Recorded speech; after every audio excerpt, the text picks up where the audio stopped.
Chapter 14, Part 1, coming to you live from the classroom. Woo!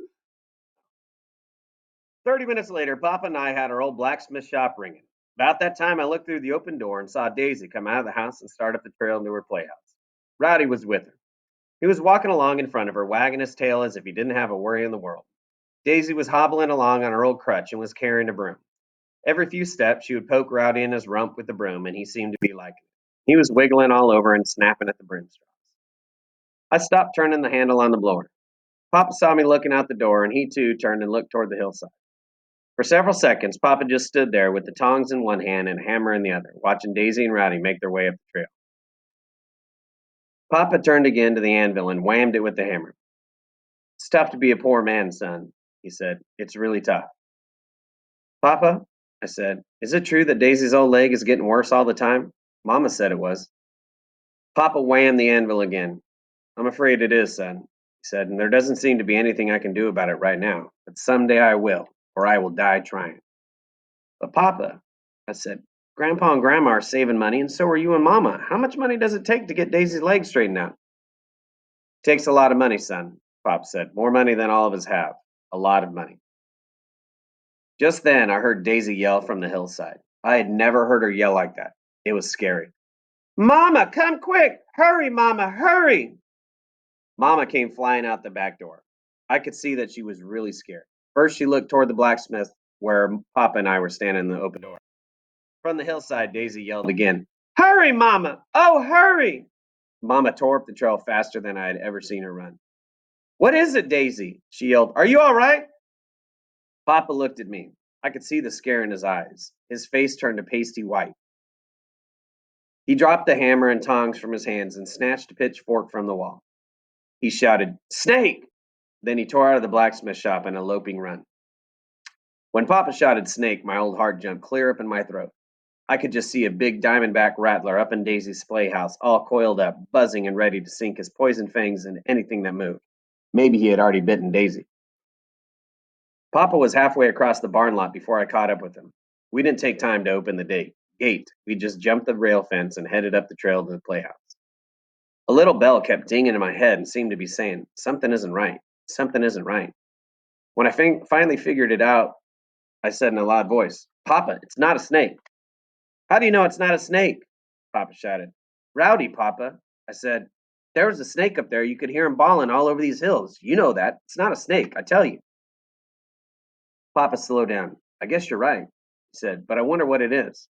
"I don't know," I said, "but I know it's not a snake." When Papa and I came puffing up to the playhouse, we found Mama, Daisy, and Rowdy all standing in a row, looking at the ground. Papa was holding a pitchfork out in front of him. "What is it? A snake?" he asked. No one said a word. It was as still as a sleeping groundhog around there. I looked down to see what they were looking at on the ground. I couldn't see anything but a few little toadstools that had jumped up through the damp earth. "What is it?" Papa asked again in a loud voice. "What's wrong?" "Look, Papa," Daisy said as she pointed with her hand. "It's a fairy ring." "Fairy what?" Papa asked. "A fairy ring, Papa," Daisy whispered. Then I saw it, the snow white circle of little toadstools in a ring that looked about 10 feet around. Each toadstool was about the same height. I looked closer and could see that the little stools were the same distance apart, about 8 inches. The snow white ring, the height of the stools, and the distance between each was so perfect, I could have sworn that someone had planted it. All my life, I had heard stories of the fairy ring, how rare it was, one of the rarest things ever to be found in the Ozark Mountains, and how lucky it was to find one.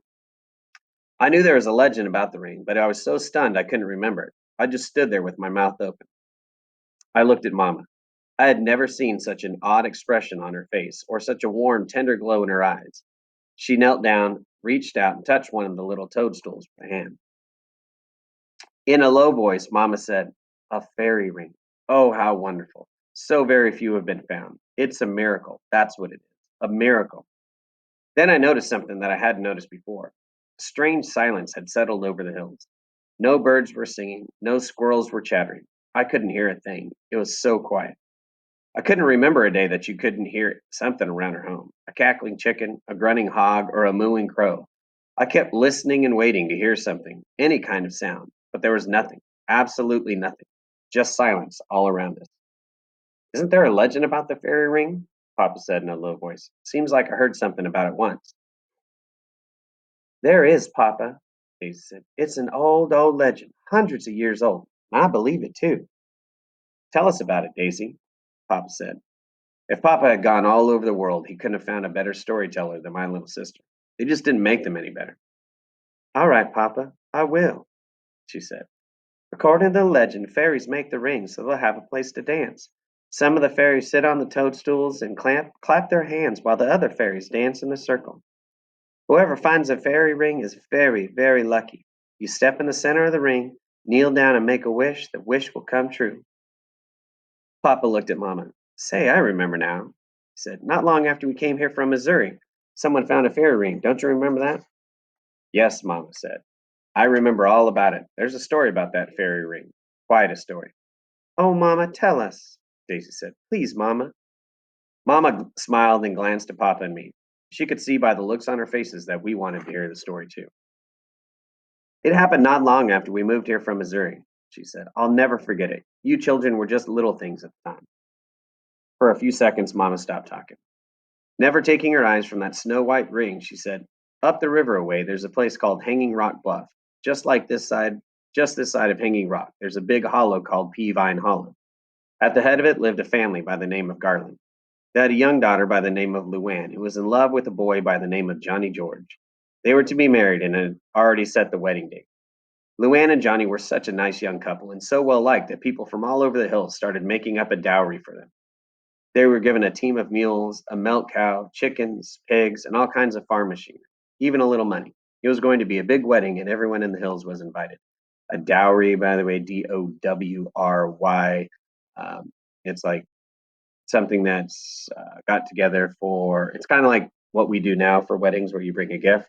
It's the same idea, but everyone was just giving it them to get started.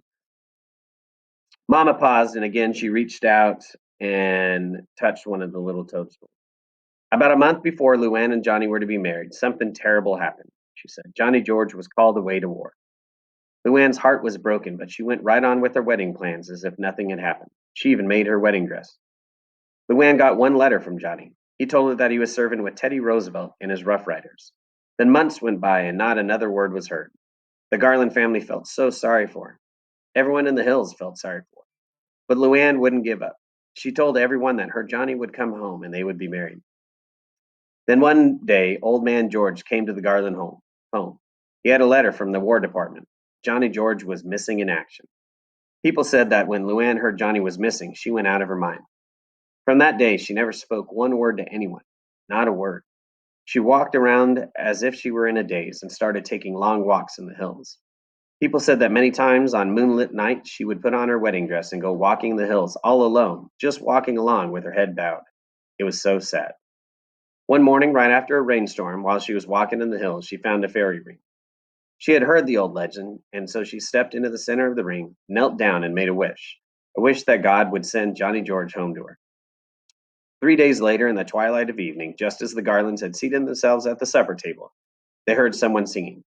All excited, Luann got up from the table. With tears in her eyes and a smile on her face, she looked at her mother and said, Mama, Johnny's coming home. Those were the first words that Luann had spoken in a long, long time. The Garlands rushed out onto the porch of their home and looked down the road. Sure enough, it was Johnny George coming. He was wearing his army uniform and had a white bandage around his head. He was walking along so proud, tall, and straight, and with his shoulders thrown back. At the top of his voice, he was singing the old mountain song, It's Whippoorwill Time. Mama hesitated and said, Let's see. I used to know the words of that old song. Let's see. Oh, yes, I remember. In the twilight of evening, when everything's still, a song can be heard in the Ozark Hills. It's whippoorwill time. It's whippoorwill time. I know of no music that has such a thrill as the twilight song of an old whippoorwill. It's whippoorwill time. It's whippoorwill time. Children stop playing and old ones stand still and listen to the song of an old whippoorwill. It's whippoorwill time. It's whippoorwill time. In the peaceful silence when lightning bugs glow, all work is forgotten for the mountain folk know. It's whippoorwill time. It's whippoorwill time. This is going to be your chapter 14, part 1 question about lightning bugs. Where did I first in my life ever see a lightning bug? And the answer is in Grand Island, Nebraska. Grand Island, Nebraska. It's the first time I ever saw lightning bugs. Craziest things ever. Back to the reading. When I leave this old world and climb that steep hill, I hope I am followed by an old whippoorwill. It's whippoorwill time. It's whippoorwill time. I know he'll be singing as I walk along his song in the hills, the whippoorwill song. It's whippoorwill time. It's whippoorwill time. After Mama had finished the song, it was very quiet for a few minutes. Then Daisy said, "Oh, Mama, it's such a beautiful story. Did Luann and Johnny get married?" "Yes," Mama said, nodding her head. "Luann and Johnny got married. It was one of the biggest weddings ever held in these hills. They live in Peavine Hollow and have a wonderful family. I met them once at your grandfather's store." I looked at Daisy. She was standing there leaning on the old crutch and looking at the fairy ring. Two big tears were slowly rolling down her cheek. Again, I noticed that strange silence that had settled over the hills. I looked up into the branches of the big red oak. There on a limb sat a gray squirrel. He wasn't making a sound. He was just sitting there as still as a rock, peering down on us. Even his bushy tail wasn't jumping, and that was very unusual.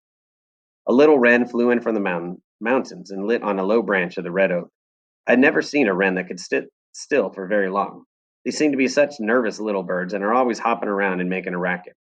That wren never moved or made a sound. It just sat there on the limb and as still as a broken fiddle and seemed to be looking at Daisy. I glanced to my right just as a chipmunk darted on the top of an old hickory stump. He sat up on his tail end as stiff as a broom handle with his small front paws bent downward. He never made a squeak. He just sat there as still as the stump he was sitting on, peering at us with his beady little eyes. Papa had noticed the silence too. I could tell by the way he looked. I couldn't stand that silence. I knew if I didn't say something, I was either going to bust wide open or start bawling. "Boy," I said in a quavering voice, "it sure is still around here. Why doesn't somebody say something?" "Well, if finding a fairy ring means you can make a wish and it will come true," Pop said, "I think we should step in this one and make a wish." "I do too, and I think Daisy should make the first wish. She found the fairy ring," Mama said. "Oh, no, Mama," Daisy said. "You make the first wish. Please, Mama." It's the end of part one.